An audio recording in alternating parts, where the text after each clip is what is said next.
ಸಂಬಂಧಗಳ ನಡುವೆ ಹರಳಿದ ಪ್ರೀತಿ.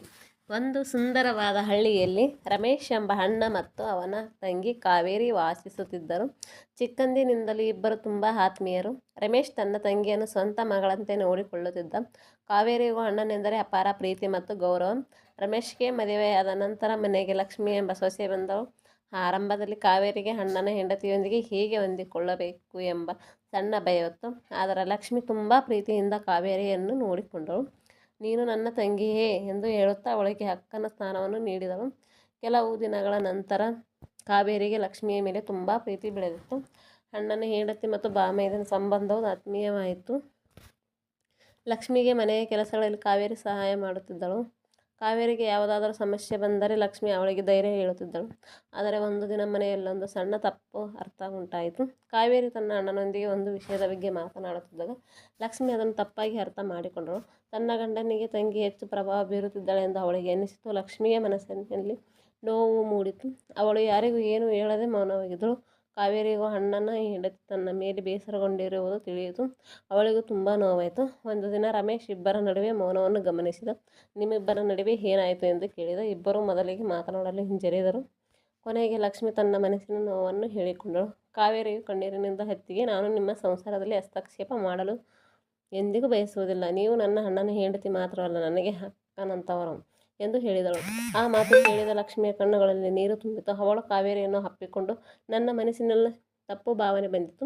ನಿನ್ನ ಪ್ರೀತಿಯನ್ನು ನಾನು ತಪ್ಪಾಗಿ ಅರ್ಥ ಮಾಡಿಕೊಂಡೆ. ನನ್ನನ್ನು ಕ್ಷಮಿಸು ಎಂದಳು. ರಮೇಶ್ ಇಬ್ಬರನ್ನು ನೋಡಿ ಸಂತೋಷಪಟ್ಟ.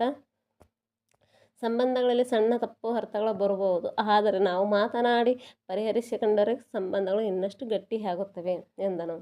ಆ ದಿನದಿಂದ ಅಣ್ಣನ ಹೆಂಡತಿ ಮತ್ತು ಬಾಮೈದನ ಸಂಬಂಧ ಇನ್ನಷ್ಟು ಆತ್ಮೀಯವಾಯಿತು. ಕಾವೇರಿ ತನ್ನ ಅಣ್ಣನ ಸಂಸಾರವನ್ನು ಗೌರವಿಸುತ್ತಾ ಲಕ್ಷ್ಮಿಯನ್ನು ತನ್ನ ಅಕ್ಕನಂತೆ ಪ್ರೀತಿಸುತ್ತಿದ್ದಳು. ಲಕ್ಷ್ಮಿಯು ಕಾವೇರಿಯನ್ನು ತನ್ನ ಸ್ವಂತ ತಂಗಿಯಂತೆ ನೋಡಿಕೊಳ್ಳುತ್ತಿದ್ದಳು. ಕಾಲ ಕಳೆದಂತೆ ಕುಟುಂಬದಲ್ಲಿ ಹಲವು ಕಷ್ಟಗಳು ಬಂದವು. ಪ್ರತಿಯೊಂದು ಕಷ್ಟದಲ್ಲೂ ಮೂವರು ಒಬ್ಬರಿಗೊಬ್ಬರು ಬೆಂಬಲವಾಗಿ ನಿಂತರು. ರಮೇಶ್ಗೆ ಕೆಲಸದಲ್ಲಿ ಸಮಸ್ಯೆ ಬಂದಾಗ ಲಕ್ಷ್ಮಿ ಧೈರ್ಯ ತುಂಬಿದಳು. ಕಾವೇರಿ ಜೀವನದಲ್ಲಿ ಕಷ್ಟ ಬಂದಾಗ ಅಣ್ಣ ಮತ್ತು ಅತ್ತಿಗೆ ಇಬ್ಬರು ಅವಳ ಬೆಂಬಲಕ್ಕೆ ನಿಂತರು. ಒಂದು ದಿನ ಕಾವೇರಿಗೆ ಬೇರೆ ಮನೆಗೆ ಹೋಗುವ ಸಂದರ್ಭ ಬಂತು. ಮನೆ ಬಿಡುವ ಸಮಯದಲ್ಲಿ ಅವಳು ಅಣ್ಣನನ್ನು ಅಪ್ಪಿಕೊಂಡು ಕಣ್ಣೀರಿಟ್ಟಳು. ನಂತರ ಲಕ್ಷ್ಮಿಯನ್ನು ಅಪ್ಪಿಕೊಂಡು, ಅತ್ತಿಗೆ, ನೀವು ನನಗೆ ಅಕ್ಕನಿಗಿಂತ ಕಡಿಮೆ ಅಲ್ಲ.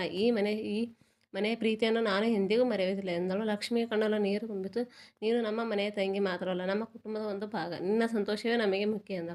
ರಮೇಶ್ ಇಬ್ಬರನ್ನು ನೋಡಿ ಭಾವುಕರಾದನು. ರಕ್ತದ ಸಂಬಂಧ ಮಾತ್ರ ಕುಟುಂಬವನ್ನು ಕಟ್ಟುವುದಿಲ್ಲ. ಪ್ರೀತಿ, ನಂಬಿಕೆ, ಗೌರವ ಮತ್ತು ಇಬ್ಬರನ್ನೊಬ್ಬರು ಅರ್ಥ ಮಾಡಿಕೊಳ್ಳುವ ಮನಸ್ಸೇ ನಿಜವಾದ ಕುಟುಂಬವನ್ನು ಕಟ್ಟುತ್ತದೆ ಎಂದರು. ಕಾವೇರಿ ತನ್ನ ಹೊಸ ಜೀವನಕ್ಕೆ ಹೊರಟಳು. ಆದರೆ ಅಣ್ಣನ ಮನೆ ಅವಳಿಗೂ ಎಂದಿಗೂ ಪರಾಯಿ ಮನೆಯಾಗಿ ಕಾಣಲಿಲ್ಲ. ಹಬ್ಬ ಹರಿದಿನಗಳಲ್ಲೂ ಅವಳ ಅಣ್ಣನ ಮನೆಗೆ ಬರುತ್ತಿದ್ದಳು. ಲಕ್ಷ್ಮಿ ಅವಳಿಗಾಗಿ ವಿಶೇಷವಾಗಿ ಅಡುಗೆ ಮಾಡುತ್ತಿದ್ದಳು. ಮೂವರ ಸಂಬಂಧದಲ್ಲಿ ಇಂದಿನ ಯಾವುದೇ ತಪ್ಪು ಅರ್ಥ ಉಳಿದಿರಲಿಲ್ಲ. ಕಥೆಯ ಸಂದೇಶ: ಅಣ್ಣ ತಂಗಿಯ ಸಂಬಂಧವು ಬಾಲ್ಯದ ನೆನಪುಗಳಿಂದ ಬೆಳೆದದ್ದು. ಅಣ್ಣನ ಹೆಂಡತಿ ಮತ್ತು ಸಂಬಂಧವನ್ನು ಗೌರವಿಸಿದಾಗ ಕುಟುಂಬ ಇನ್ನಷ್ಟು ಸುಂದರವಾಗುತ್ತದೆ. ಹಾಗೆಯೇ ಬಾಮೈದನ ಅಣ್ಣನ ಸಂಸಾರದ ಗಡಿಯನ್ನು ಗೌರವಿಸಿ ಅಣ್ಣನ ಹೆಂಡತಿಯನ್ನು ತನ್ನ ಅಕ್ಕನಂತೆ ಕಾಣುವಾಗ ಮನೆಯಲ್ಲಿ ಪ್ರೀತಿ ಮತ್ತು ನೆಮ್ಮದಿ ಹೆಚ್ಚುತ್ತದೆ. ಯಾವುದೇ ಸಂಬಂಧದಲ್ಲಿ ಆ ತಪ್ಪು ಅರ್ಥಗಳು ಬಂದರೂ ಮೌನವಾಗಿರುವುದಕ್ಕಿಂತ ಪರಸ್ಪರ ಮಾತನಾಡಿ ಸಮಸ್ಯೆಯನ್ನು ಬಗೆಹರಿಸಿಕೊಳ್ಳುವುದು ಅತ್ಯಂತ ಮುಖ್ಯ. ನಮ್ಮ ಚಾನಲ್ ನಿಮಗೆ ಇಷ್ಟವಾಗಿದ್ರೆ ದಯವಿಟ್ಟು ಲೈಕ್ ಮಾಡಿ, ಶೇರ್ ಮಾಡಿ ಮತ್ತು ನಮ್ಮ ಚಾನಲನ್ನು ಸಬ್ಸ್ಕ್ರೈಬ್ ಮಾಡಿ. ಹೊಸ ವಿಡಿಯೋಗಳಿಗಾಗಿ ಬೆಲ್ ಐಕನ್ ಒತ್ತೋದನ್ನು ಮರಿಬೇಡಿ.